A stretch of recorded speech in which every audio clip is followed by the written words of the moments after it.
Well, welcome to another episode of Out of the Blank podcast. I'm here with Tessa. Hello, how are you guys? Tessa, why don't you tell me a little bit about yourself? Okay, so I'm a librarian and a fellow podcaster from History Told by Idiots. I live in a little tiny town in eastern Kentucky. You can probably hear it in my accent. And I like to play music. I'm a dog lover. I have a corgi. What else you want to know? I'm an open book. I'm telling you, like a librarian should be, an open book. We're bringing a book Exactly. reference in. Totally. Honest, That wasn't even meant. I didn't even mean for that to happen, but it's it's funny okay. because I've had a librarian on in the past. He's known as the well-seasoned librarian, but that's his Instagram. He just talks about a lot of writing and a lot of things about culture, which really comes down to books. I love books. Honestly, I give librarians a big respect in my opinion because it does take a lot, especially you have some kid like myself that moves books into the wrong section that you have to go by the freaking Dewey Decimal System, which I learned in school thinking that was going to be a major influence into my life, and it had no reference for it whatsoever. I don't ever use it.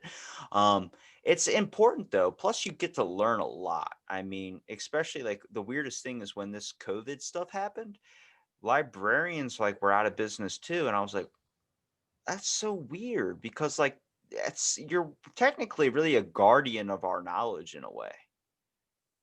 We had to close for a couple. I think that we were closed to the public for maybe 3 or 4 weeks, but all that we did was take everything we already do and move it online. So I do children's story time. It moved online. We have all kinds of online resources and stuff that people didn't really even know that we had. So now they're kind of aware of that, and we've had to adapt. We've had to adapt.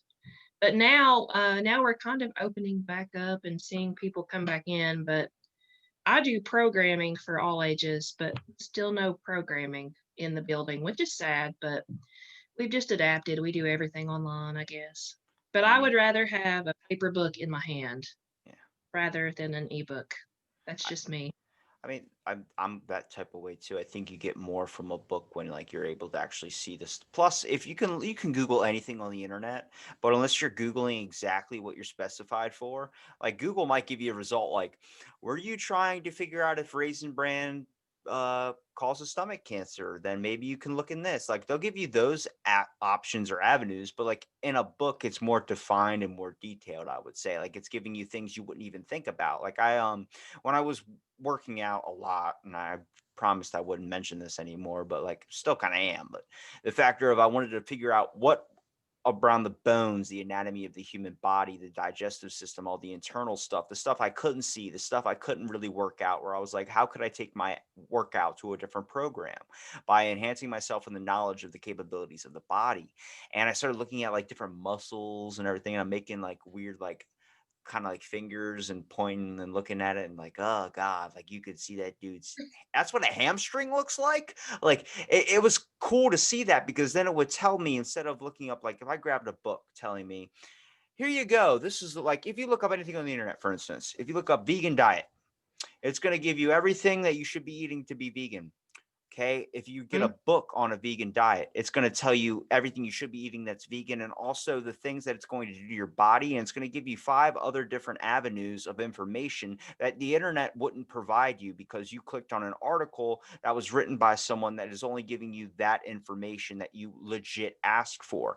I want to know other stuff. I want opinions. When I get a review for a movie, I want to hear a bunch of people talk about it. I want to hear from a bunch of different sources. I want to get a bunch of different informations and scenes, because one person could be like, I hate it when Adam Sandler acts like himself in all of his movies. And it's like, okay, well, is there anything you liked about the movie? And then you start finding out there's other scenes that are really good about it. They just didn't like that one part. It's kind of like that with books. Right. They're giving you a bunch of different information, a bunch of different sources, rather than when you look up on the internet. For instance, you Yeah. probably, from being at a library, this is where the podcast led in. So you're grabbing books about history and you're like, holy shit, it's really interesting. With the Yes. internet, it's going to give you a different avenue. If somebody Googles something, such as I used to do a podcast where we talked about specific topics, about history, I know so much about 19th century Victorian surgery. A lot of my knowledge does come from Wikipedia, but it is like it led me down these avenues because like, would you also, and then you click it and you're like, oh my God, there's more information to the main thing, which your podcast does a great, amazing thing is you probably also get your information off books as well. Yes, definitely. Because you can hop on the internet and you can find information about a topic, but who's to say that it's all correct? Just because it's on the internet doesn't mean that it's true. So I like to pull stuff from books too. We kind of get our research from several places. I think it was Neil Gaiman that said like Google can give you 10,000 answers, but a librarian can bring you the right one, and that's about how I feel about it. So that's a perfect statement. It is a perfect statement, and it's true. I okay, so I want to know, what did you find fascinating, or what do you find fascinating specifically in history, and then what is one that you uncovered through doing the podcast? Oh, okay. So, well, I enjoy the kind of dark side of history.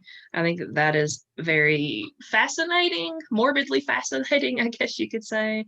I've always liked history,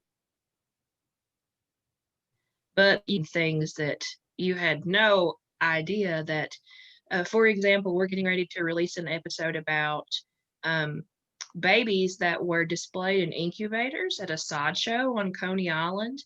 But, and you think, oh, those poor kids. But it helped them to survive because their parents couldn't afford medical care. This was before the incubator was available in hospitals. So this man just set up a bunch of incubators, charged people, so many cents for entrance into the exhibit where they could see these tiny babies in their incubators, but all of the funding that they paid would go straight back into the care of the infants. And so, like, I don't, hundreds of little tiny premature babies survived because of this guy and his sideshow act. Did you know that? I need to pick better friends because I'm telling you, when I was doing my other podcast, all my friends kept tossing out dumbass ideas to look up. Where I can tell you that. Did you know sliced bread was banned in America for a short period of time during war efforts because apparently trying to slice it and then package it took way more time and really was wasteful. So we were like, no more slicing bread, it's banned. So then people had to slice it at home, and then people are like, this is fucking exhausting. Like that was an No, I didn't know episode I that. did. Yeah, like that was an episode I did. I didn't know that. We did do an episode about food and how they used to put Jello in all of the weird things. Like What do you mean? I think it was called aspic, but you would take like meat and gelatin and like peas and carrots and you would mold it and make it into food that looks absolutely terrible. I just remembered so So many we of did my a whole thing cartoons about being like, food. "Hey, I put your stapler in Jello." It's like, okay, that makes sense now. Yeah, yeah. So that's where that came from. It looks awful, like full hamburgers. They would stick inside of a no thank you. Are you more surprised at like scientifical stuff that comes in through history, like how we've evolved from there, or are you more you said dark things? So a lot of that kind of does like a lot of my mind does lead to a lot of dark stuff through history that has been going on, and especially stuff getting exposed now with like Bohemian Grove. That's conspiracy route. Yeah, I know. Everyone's like, oh God, he's talking about it again. Um, but when it comes to the factor of like I like the weird stuff that's like, how was this even? I could understand their train of thought, but it's so stupid to think like cornflakes was invented to prevent masturbation. And you're like, Yep, what the fuck? Like, I'm yep. not a scientist, but I want to know the process of how he got all those people to believe that. I know. He told them that bland food would help with that problem. That makes And sense so, though. The way like it's like, are they really onto something, or are they just really good wordsmiths? Because I think to be a good wordsmith is like being a political figure. You need oh, one. totally. Oh, totally. It's so weird.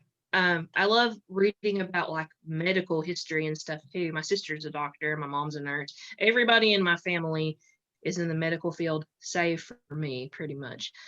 But I love to read about medical history and some of the stuff they used to do. Like, let's just slap all these leeches on their body and then cut them to bleed them, and and they're gonna be fine. It's They'll be gonna be fine. it's gonna be a great time. It's gonna be a great time. They're gonna be fine. My favorite is So, I was reading this article. There's a thing called death by coconut. So there's been like a lot of deaths by people like from coconuts, and one was a suicide with a coconut. And I was like, how does a dude like it either was labeled a suicide or a murder? I think it was labeled murder for like a long time until then they were like qualified it as suicide. A guy was on an island, and this would be me 100%. I know this would happen. I would be that guy in the movie that would die this way. He grabbed his gun and he tried to crack open a coconut and it fired off into his stomach. yeah, that's Genius unfortunate. or madman? Maybe both. That's unfortunate. It's just interesting to me to learn about history and the way that we used to do things that you kind of no sense the way that they used to do things. Like, you don't feel good, let's put you in this big old bath of ice water for a while, or in this sauna we can sweat the crazy out of you. Kind of It's like kind of what's wild. I think that we did a whole episode about it. we did. There's the common fix for schizophrenia for a very long time. I just think recently it got disbanded was electroconvulsive therapy, ECT. And that's like, holy shit, like we haven't found a better way to do this, but just the workings of it were so freaking amazing that the fact of you could be able to stimulate or shock somebody's brain when they would experience these things, kind of like if you reach for a candy bar and somebody's going to shock you every time you do it. Next thing you know, it's going to train your body never to reach for a candy bar because you might expect a shock. That's some pretty smart thinking for back then. It's just weird how we haven't revolutionized some stuff for a very long time. But like, what do you call it? Like, I look at alternate history as well. What would happen if this was actually a thing and it actually became a major influence into our society? Like if we zigged and could have zagged, like Nikola Tesla, very very amazing scientist, but everyone gives him shit because he married a pigeon. Okay, but he was also the one that had the first idea for a death ray. And also, like, I mean, come on. Like, what happens if that was a thing? If somebody decided to hone in all of our research, Nikola Tesla became, vice president or something. Next thing you know, we have a death ray. We might have an alien blaster, not maybe something from the movies, but something from a larger scale that could annihilate somebody Uh, with like gamma rays. and who would we have used to annihilate? That's the thing. And yeah, I agree with you. Alternate history is it's interesting to think of things that would have happened. It's just interesting to me that one little decision could completely, what is that? Is that the butterfly effect? One Yeah. little decision or action can change, completely alter the course of the future. So it's interesting. We're kind of toying around. This dude contacted us about maybe reading his book that was about like an alternate history within the Civil War, and I was like, I don't really know that I want to go down that route. Yeah, it's with hard with the to Civil War. with managing a history podcast. It's probably difficult to not come across maybe something that isn't real, maybe something that was created like a script or a story. Because a lot of times I'm reading a story and it's like, is this a person that actually experienced this? And then you look it up and Google it, and that person never even existed. Um, Right. which is weird because like I did my other podcast. It has gotten more reactions than this one has, which is fucking nuts because I stopped that one a long time ago and only had like 10 episodes or something. But I did one on Project Cold Feet, which it's a really interesting. I was so into government shit back then. Like, I mean, I'm still into it. But more about the government projects. Like, I can't believe this was in a major movie. This should be a movie or something.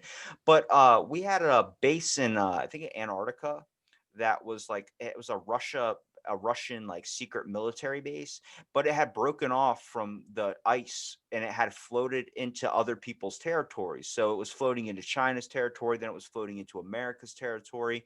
So we were trying to figure out a way that we can get the information on that ice base without infringing onto another person's waters, because that's treason. That's going against whatever. That's, breaking international water, their accord that they have.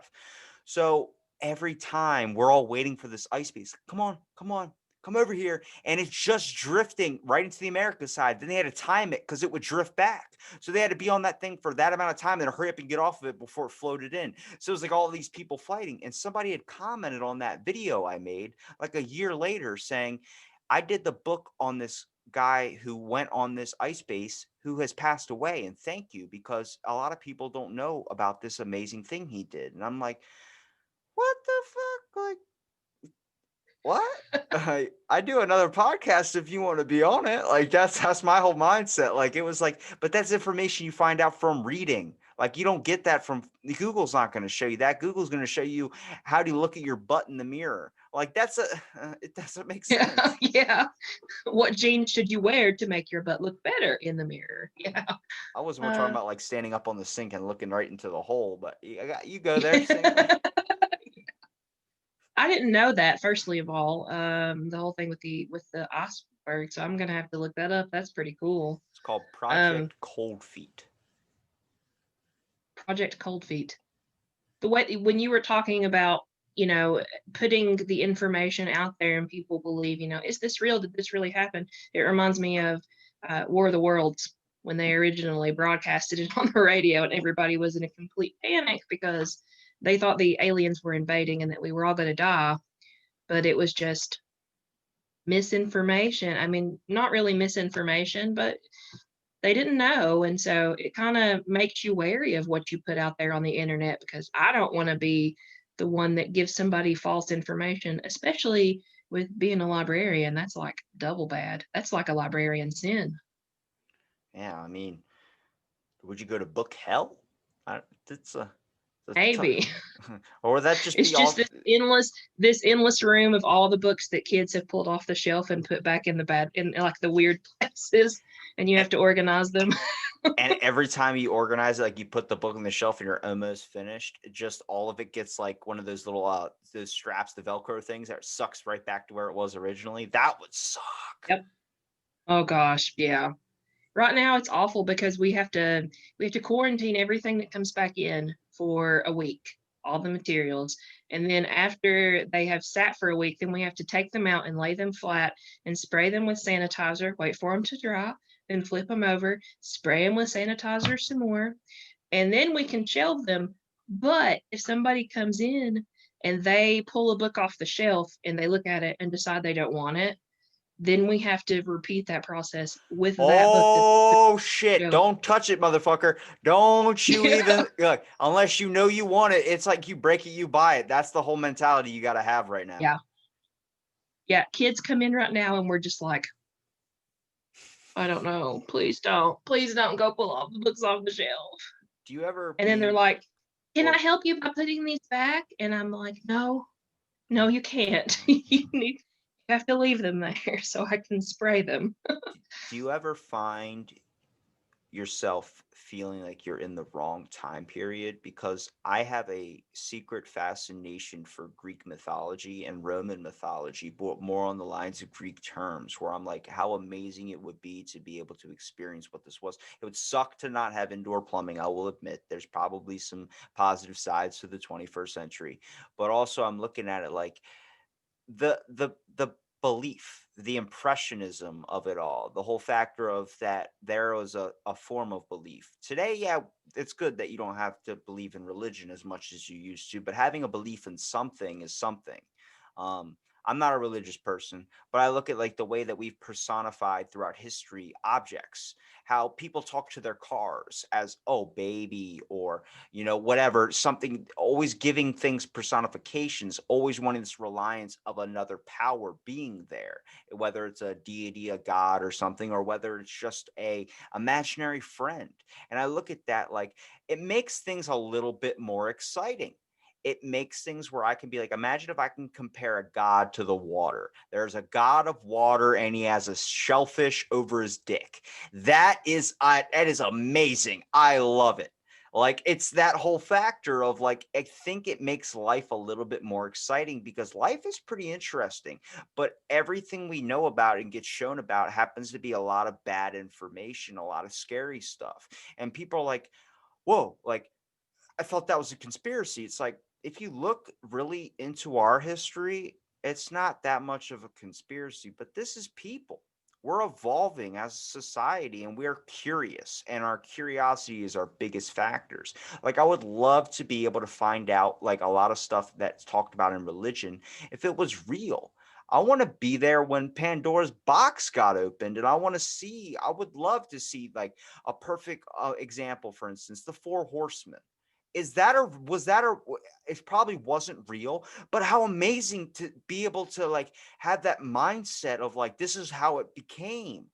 This stuff that's having that belief. And I'm like, that's the same thing you got to take in with books. When you read something, having that belief and having that fantasy is sometimes over applying to the effective, and it really brings in the realism into life.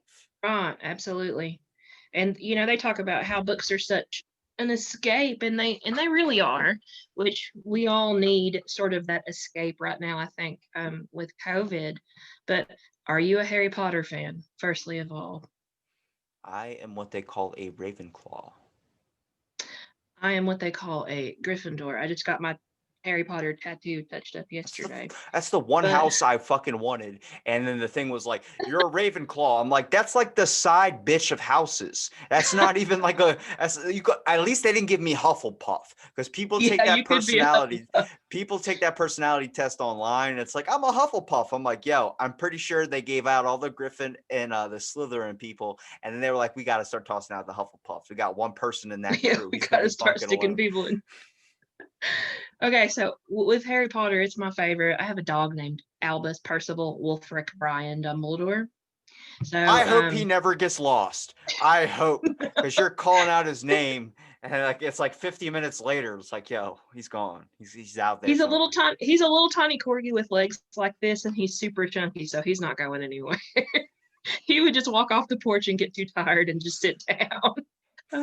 But with Harry Potter, it's always been my favorite thing. When I was younger and had like a slew of issues with my knees, I had like terrible arthritis in my knees when I was like 10, right? And so I would dread going to the doctor so much. But my mom, on my way down to the Shriners Hospital for Children, stopped at a gas station and bought me my very first copy of Harry Potter. Actually, it was the second book, not the first. But she gave that to me, and it helped me get through that because I didn't have to just sit in the waiting room and think about they're going to stick needles into your kneecaps today. I got to focus instead on like this magical world, and so then I kind of became obsessed with that series and then with reading in general. And it gives you such an escape from the bad things and the boring things. Why I became a librarian. I want to share that sort of magic that I found with other people. As cliche as that sounds, but it's really true for me. First of all, Harry Potter. I've never read the books, but I love the movies, and I played the Lego video game, and I got it 100% complete because I loved it that much. Um, Me too. but what would you be in Harry Potter? What would you class if you were a wizard? For instance, like I look at my how I like to look at my life as like a little bit of a timeline in my own head. I go, how have I started when I look back at my past self? When I look at myself, like if I was gonna McReary Time Reary, will bring in Wizards of Waverly Place to toss that in with Harry Potter. But go back in time and be able to look at myself and just watch myself. How have my actions have changed to the person I am today? Back then, if you would have thrown me in a Harry Potter school, I would have been just trying to cast spells as much as possible. I would still do that. But I find my mind now would be about trying to find out the most information as possible, which I believe is the root kind of theme in Harry Potter. Is the source of magic is also in the information and the power of the person who uses it, which is on the aspect of like Hermione. knows every spell to get everybody out of a situation on the factor of like she studies. That's where the information comes from. You can be thrusted upon into destiny, but you can't manifest your destiny if you don't have the tools and the proper knowledge of how to do so. That's exactly right. That's exactly right. And you say that you don't know if you'd be a Ravenclaw. You're totally a Ravenclaw. I just wait. How do you classify to be a Ravenclaw though? Because it just threw me in there, and I was like, "Because you're up in your head, you're creative, you're this," and I'm like, "I know, but I also am batshit lazy when it comes to a lot of things, like getting gas for my car. I'm like, that's next week until it's on E, and I'm like, I gotta get it now. Yeah. Well, I mean, but you are creative. Obviously, you do, your shows and everything. And yeah, and then the whole sort of thirst for knowledge, but I guess that it's not always the knowledge thirsty kid that goes into Ravenclaw. So because with Hermione, she's the Gryffindor, but I don't know. What do you think that what house do you think that you would be in if you could choose? I Where know would you put yourself? I was only praying for Gryffindor on the aspect of I wanted to be like the main house. Like that seems like a dominant one. But I think that's my issue with the movies a little bit too, was the house classifications. They weren't like every other superhero film or something where it was like I didn't give you what you wanted, I gave you what you needed. And it seemed like that movie of Harry Potter, the classifications of them putting the hat on their head, they were giving them what they wanted. It seemed like everybody that was involved in Slytherin was exactly how they would be. They knew, I mean, I guess if you're judging people, be like, that guy's an asshole, that guy's this. That makes sense based on that thing. But like the whole Slytherin house, I'm like, you would think it might be a best fit, but wouldn't you want to suit people that wouldn't show any of those things to try and fix them or maybe change them a little bit? Like the Slytherin house was known as like the tunnel rats, the street thugs, like the bullies on the playground. I feel like if you toss Draco Malfoy in a Hufflepuff, would his whole thing shift? I don't know, and probably so because Draco's one of those characters that, um, later on he kind of not really. He's still a jerk. Don't get me wrong, he's still a jerk, but he kind of finds a little bit of a ways to redeem himself later on. But then you look at other people in other houses. So you have like Peter Pettigrew, he's in the good house. He's the good brave Gryffindor kid, and then he ends up betraying his friends, and then there's the whole thing that happens with that. So I don't know. I guess that it's more complex than you originally think it is. So I I don't know. just It's interesting. I think when you are relying that power into some people, there's obviously going to be people that are going to take advantage of it too. But I thought, yeah, with the redeeming qualities of Draco, for instance, like you could tell he wasn't trying to follow everything his dad was trying to do. Like he wasn't, you could see he was sensing the moral decision of right and wrong because deep down in his heart, he wasn't a wrong person. Um, but I Just don't like the know. whole thing where he, just like the whole thing where he didn't really want Dumbledore. Yeah. So That was a whole sketchy thing too, because Snape was a good guy as well, but like it was all this act to get to the bigger plot. You know what I mean? Like that's what, like if it was real, I feel like that'd be some sadistic stuff. Like imagine crimes being committed with like magic and stuff. That would put a whole new effect on things. People could just pull out right. a wand in the middle of a store and be able to expelliarmus you into existence. Yeah, and I think that I'm one of those rare folks that everybody's like, "Oh, Snape, he's so sad and it's so tragic and he's my favorite character." And then Harry goes and names his kid after him, and I'm like, he was still a jerk. He was still a terrible All person right, to those three kids. to defend, well, he was mostly a dick to Harry, but to defend, that was a wrong two words to put in a sentence, Dick and Harry. But to but to kind of stand up for him a little bit, there were visions that Harry was having when he went back in the past of his dad that was picking on Snape, and it made sense of why he would have that aggression. Honestly, if I was Snape, I probably would have turned Harry into something, but he still tried to guide him for his love because he did love Harry's mom. So like there was that respect factor there. So that's where I kind of stand up for a little bit, because I know how people like, I mean, and honestly, all speaking, Harry was a bit of a dick too. It was just Yeah, on he the was. aspect of like, he was the main character, so you're supposed to have these redeeming qualities. But I love that Harry Potter showed that, because you have a school filled of magic. You're telling me no kid's gonna do a spell, it's gonna break another kid's arm. No, like that shit's gonna happen. There's gonna be fights in the bathroom. There's gonna be all Moaning Myrtle pissed me off and scared me more than anything in the world.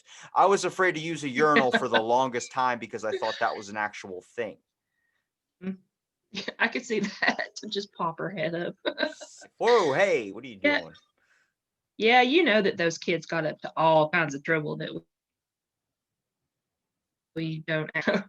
And you know that even just, yeah, we can duel each other with our wands, but that doesn't mean that we're not going to get into fist fights in the hallway. So I'd kind of like to see the behind the scenes of what went on in the hallways of Hogwarts, you know? I would like to spend a little bit more time with that invisible cloak that Harry had.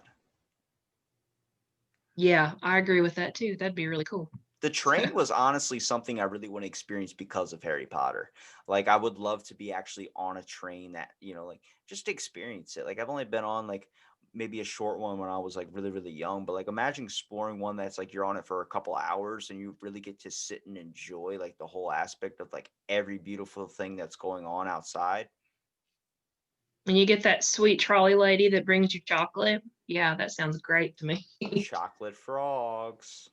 Have But you ever had a frogs. dream about Harry Potter? Because sadly, I've had a few, and I'm not that big of a Harry Potter fan, which is fucking nuts. But I think it's the magic aspect of things. I love magic, not like David Copperfield, David Blaine style stuff, but like being able to cast a spell or be able to do that type. Breathe underwater is my dream. Like, be an Aquaman would be Yeah, that'd be dope. awesome.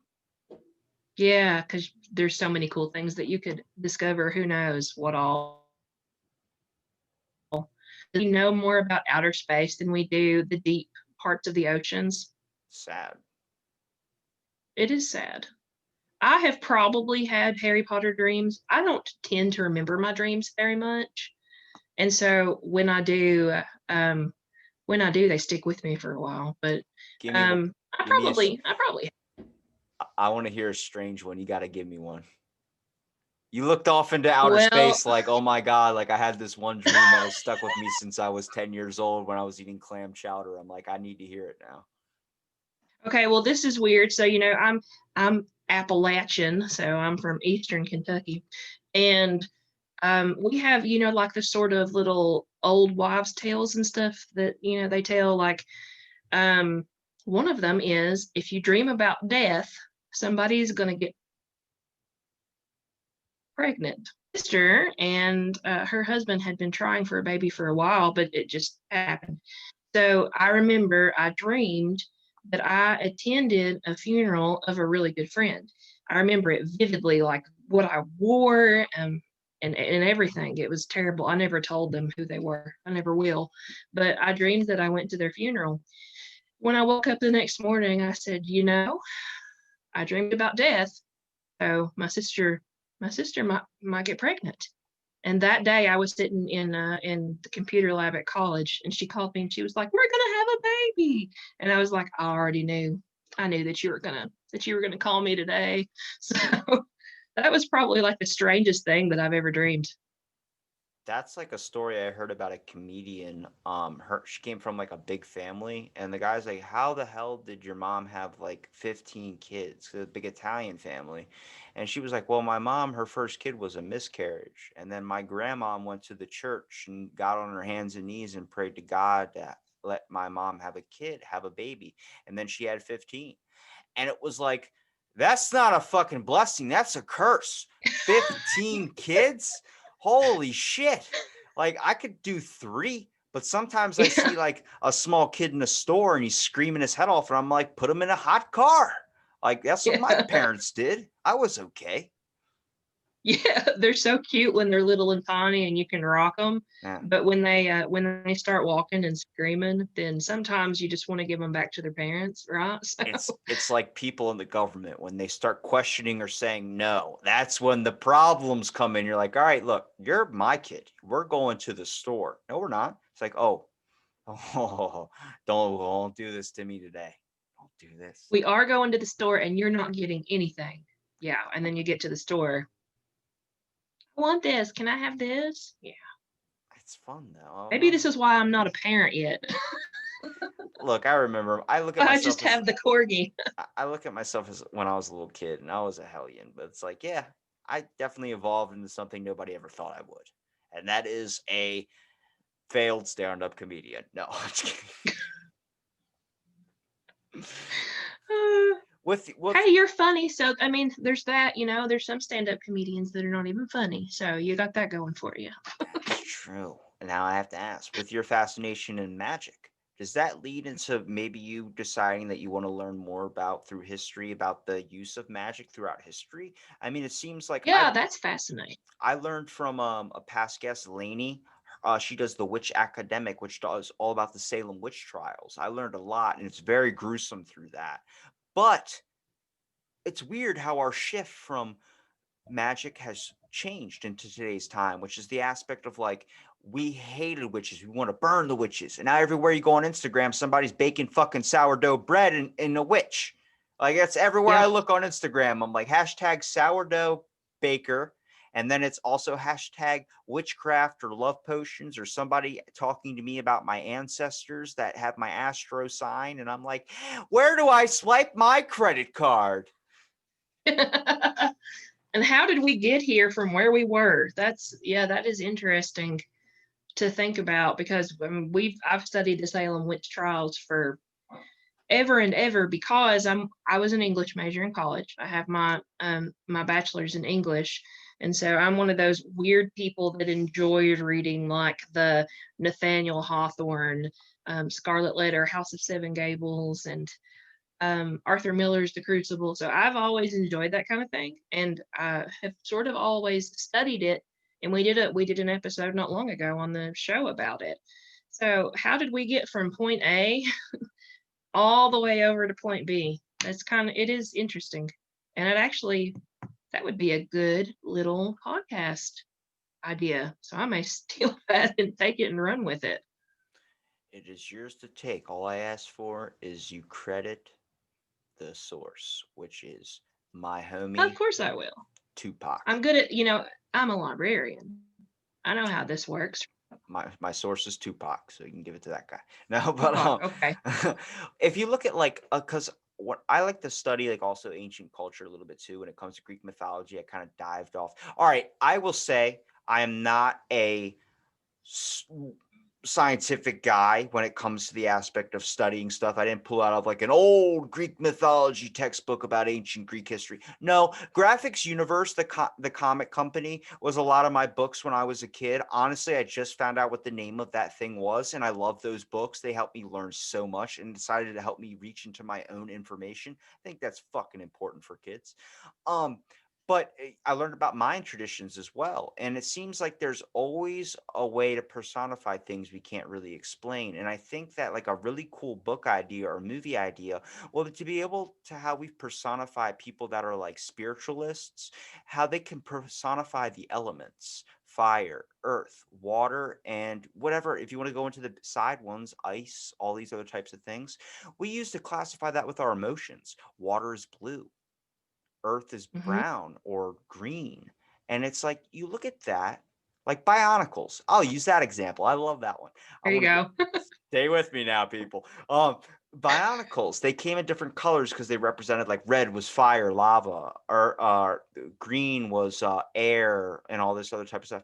Imagine if there was a way that we could, or a movie, for instance, where we could personify these spirits, and everyone has these little spirits that are based on the elements, and these spirits that you pray to them, the stronger they become and the more help that they have for your activities during the day, such as like a gardener.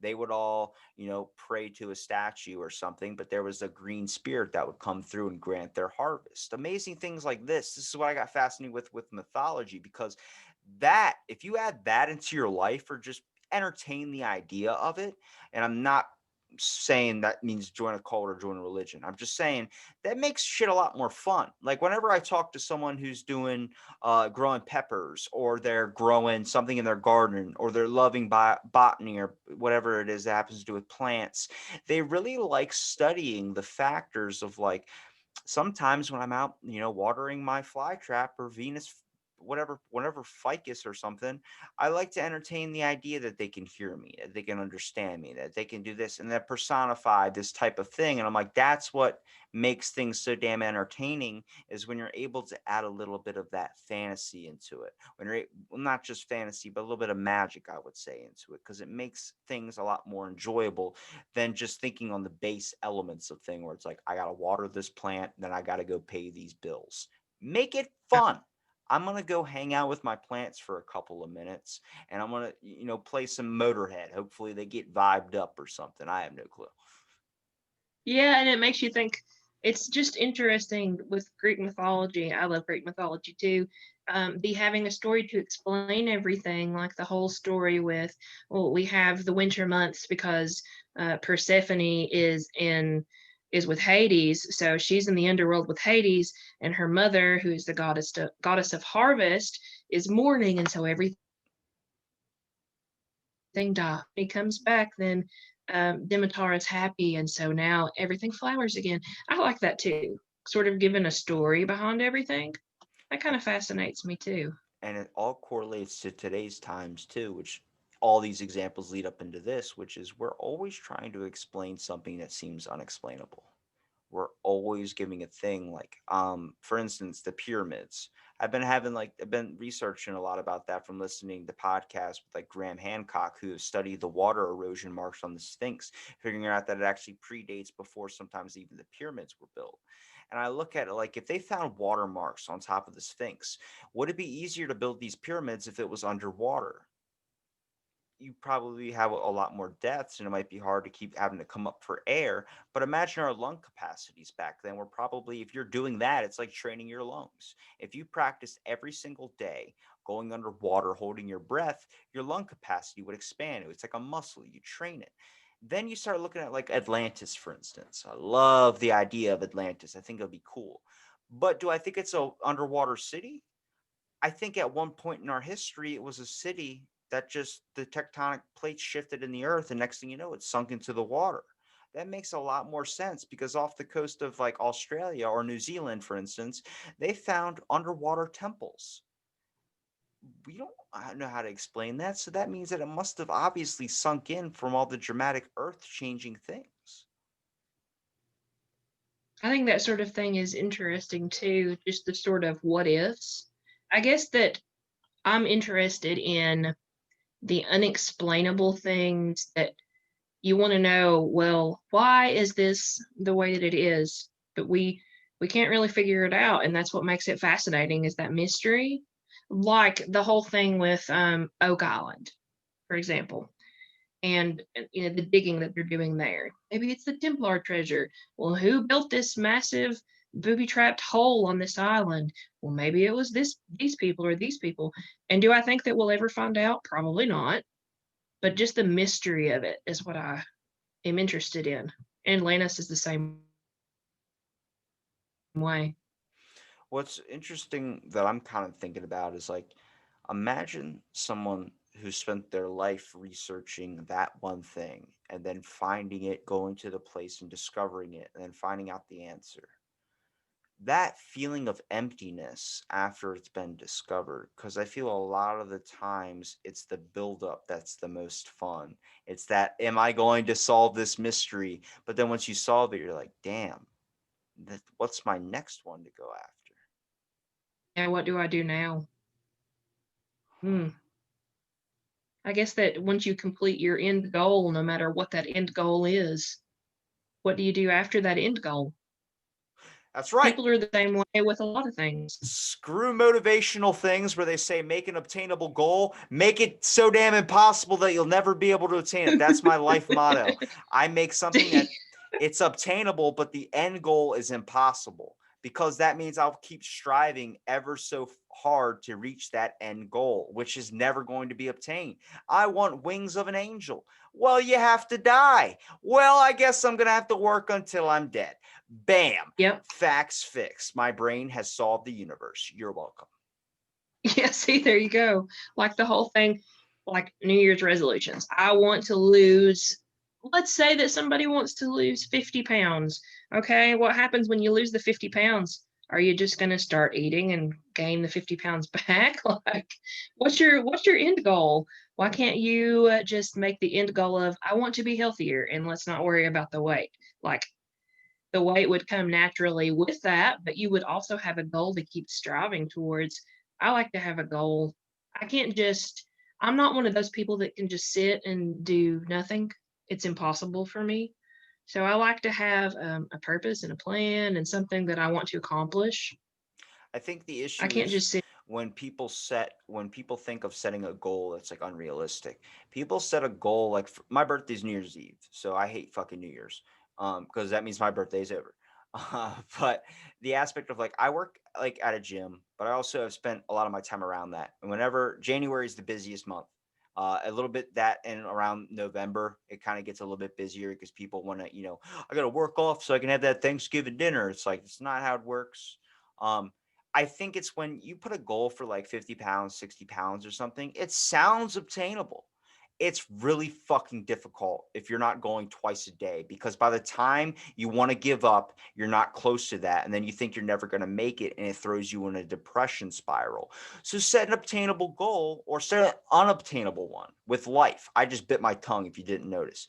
But set an unobtainable one about like life. I want to have $80 billion. It's so freaking unrealistic that is like, okay, good luck with that. But that means I'm never going to be hurt that I'm not there yet. So I can keep striving my hardest to get there without worrying about a time thing. Because that's all what life is. Time is something I've been obsessed with also. It's this thing constructed by man, and at any moment it could be gone, not just in your life but in the world's life, that they literally have a doomsday clock. There is a clock with all the worldwide political and global events and disasters that have happened that have speed up or added time to the clock. That literally is our doomsday. When is the apocalypse going to hit? Nuclear bombs being dropped, all these factors that are going on around you, and people want to worry about a gas bill. I'm like, guys, time is this irrelevant thing. Stop acting like you don't have enough of it and start using what you got. It's the hours in the sand glass. It's life's kind of like that, and it's also like the magic 8 ball. You sit there and you shake it, it's like ask again fucking later. You're like, I want my answer now. Like, it's very interesting. I don't have any answers to the world. I don't know what life is, but whatever you feel like you're doing is the perfect fit for it. We have in this society that we live in now, there I just said the word. We live in a society of now. I don't want to wait. I want what I want right now. And we live in an age where everything that we want, if you want to find something out, here it is now. If you want to your house because you're too lazy to go and get it, like myself, I do that a lot. You can do that now. If you want to be entertained, just pick this up and here it is now at your fingertips. But that sort of, I think that makes, we've learned to be a society of now and not a society of just chill out and wait. We have the time. Just don't expect everything to be handed to you. And there's a lot you can tell by the topics you talk about in your podcast too throughout history. That's been our biggest mistake, is wanting it now or wanting it too fast. It's this mistake we've always made throughout history, is we want that thing. We want it now. We can't wait. And even though so many things in our past could easily be better and maybe influenced in today, if we just would have waited, if we would have just had this safety factor, or spent more time developing something, all these disasters. What's interesting to me is the fact of Chernobyl, for instance. A lot of people know about it, a global nuclear meltdown of a power plant. Did you know that power plants lifespans, like they're time period of surviving is only really 31 years until they need a new power plant. Do you know that half of the stuff that we're still using power plant wise is past 31 years? It's another event waiting to happen. It's something that is something against my point of waiting. It is something like, hey, you need to kind of work on this now. But it's a thing of like, we're too stuck up into the clouds of this perfect end image, and we're not paying attention to the bricks that we're laying down, because then it's like the scene from Cars where we have to re-go over the road we did initially because we did it too fast and it's too bumpy. Right. But and to sort of go back and piggyback off of the thought of wanting it now and not wanting to wait, but even with things like the power plants, but we don't have to wait to build this new big power plant fancy facility when we have this one and it's not so safe, but we can use it right now because it's already here. Are you telling me I can use it It right doesn't now? matter that it's not so safe, but it's right here. Wait, you're saying I can use it right now? Right now. Right Like, now. like Tebow, I don't have to pause and come back? No, you can use it right now. I think, you could probably tell about, especially being a librarian too, being around that much information as well too. Everything's getting translated into right now, and everything's getting translated into technology. If I could ask you, what's one thing that you would like to uncover, one thing you would like to see that might have been lost, what would you say? Because for me, I would love to find out what's in the Vatican archives, mostly the trials of Galileo. I would love to learn more about his house arrest, Um, and I would also like to know about the great burning of Alexandria, the fire, the bookcases and things. I would like to be able to know what was in that. Was it a bunch of people just drawing pictures of dicks and putting it in books and putting it on the shelf? Or was it actually valuable information that might have secrets to things that are recorded? This is why history is recorded into text, because we need to know where we come from and we need to have an understanding of the past, because you'll never make room for change for the future. Alexandria is actually what I was going to say. I would love to know. I would love to know what was in the archive at Alexandria. If I could personally go into a place and explore, I would love to get into the Vatican archives myself, just to see what I could find. That would I'm be like I'm that waiting would be fascinating. for some person to be able to hack, because I read in like 2017 what they're doing is they're translating all the Vatican archive books into files for like a software, to put on like a software in case there isn't a giant fire again or something. They have it all. Because I was thinking like, hmm, what's the best way to get the information out of the Vatican archives? And it was like, you have to study under the religion, study under this stuff for like a certain amount of years, get your degrees, which is like 15 years right there. Then go to each school of whatever the chain that they have. Then you have to get a recommendation from each of the head priests there to be able to look in there. And you only get to observe while you're under watch for like 3 hours. And I'm like, that's a lot of work for that amount of time. So like, they're translating 6.5, I think, million pages of their article or whatever, their archive a year.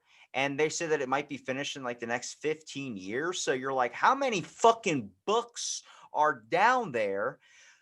But like, I'm waiting for that to be all uploaded somewhere where they go, some dude's just going to hack it and leak it out on the internet. Like Yeah. JFK's assassination, UFOs are real. Well, they already admitted that, but like aliens and all this stuff. I'm like, let's do it. Now they found water on the moon. Can we get a book on that, please? Buzz Aldrin, write it. Yeah, there's like a hacking waiting to happen with that. That's going to be interesting to see. With Alexandria, they're always like, "Oh, the great library at Alexandria and all of its wealth of knowledge." Well, how do we know? Like, I want to know what was in the library's answer to all of the questions of life. Or, like you said, is it just going to be some dude that was sitting down like this is how we draw the male anatomy right here. Yeah, I'd like to know too.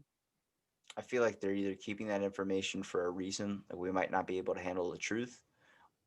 But I feel like with social media, it's putting so much exposure, it's exposing all of that anyway. So I'm like, you might as well just tell us now and just have that period where like, all right, 2020 was when the whole world went to shit, but it didn't continue into 2021, didn't continue into 2022, didn't continue like down the line. Like the longer they keep dragging out, like, up here's this little bit of information, here's this little bit of information. I'm like, you're ripping off that band-aid slowly. Just do it. Just do it. Yeah. I'd like to know too. It's just interesting.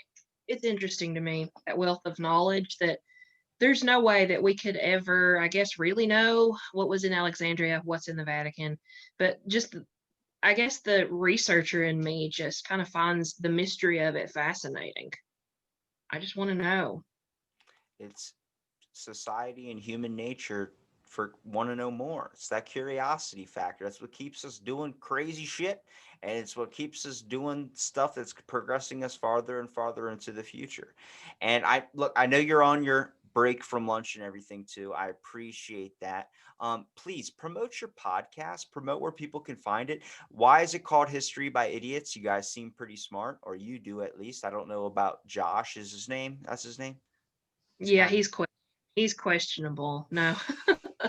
So we are History Told by Idiots. The reason that we're called that is because we'll take a topic, and regardless of whether I know or he knows anything about it or nothing about it, or, whatever the knowledge level is, we like to pretend like we know nothing about it so we can build it from the ground up. That way there's an understanding for everybody.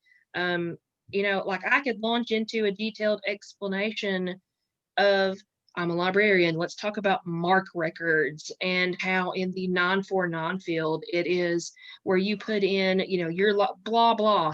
So I could launch into that, but it's because I know something about it that lets me be able to understand it. So if we build up a topic from the ground up, then it's something that everybody can listen to, understand, and enjoy. That's kind of why we took the approach of history told by idiots. And we like to say too that we're not history told by scholars. So you'll hear mistakes and mispronunciation because, we're just two people that are recording the show because we love history and like to tell other people about it. So you can find us on Apple Podcasts, Google Play, anywhere that you can find a podcast. We're there at History Told by Idiots. And then we're on Facebook and Instagram at History by Idiots. We have a Patreon account, just like everybody else usually does nowadays. So if you want more information, like, feel free to get on one of our socials and send us a message. I always respond to everything that we get. So we're around. Just look for us and you'll find us. If you see an emu with a rabbit riding on the back of it, the best. That's the best logo ever. it That's is, perfect. it's good. I'll make sure I link everything in the description. And thank you for listening to this episode of Out of the Blank podcast.